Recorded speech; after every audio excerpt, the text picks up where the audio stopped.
Guys, magawa tayo ng pinto ng CR, no? Happy Sunday po sa lahat. Meron tayo na isa, diba?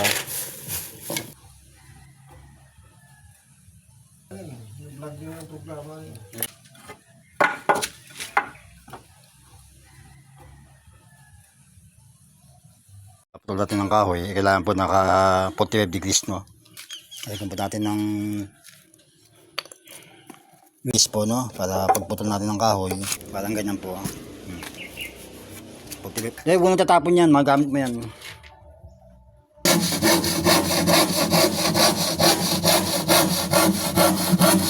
Kain po tayo mga idol. Ano po netabaw? Guys, oh. Bawat.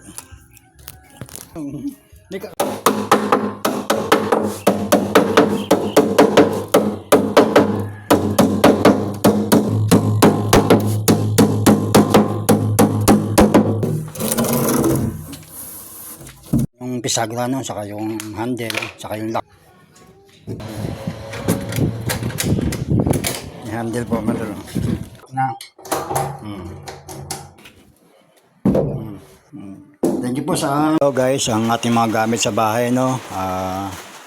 Meron tayong plumber, tubero, sa mason, sa carpentry, sa spray sa palay, sa gulay, at sa mga putas.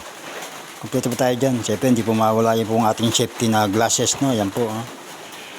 Para po sa mag-grinder tayo, meron tayong safe na glass sa ating mata, no. Hindi ko tayo nakahawak ng grinder, barena. Hindi po natin si-safety yung ating mata. Importante po yun. For safety, during safety, no. Sa golf, sa mga ex-abroad dyan, sa tao po sa inyo lahat dyan. Kailangan po meron tayong glasses sa mata. Hindi tayo nag-grinder, no. Especially sa mga welder, no. Shoutout sa mga welder dyan, sa mga grupo dyan sa Saudi Arabia, no.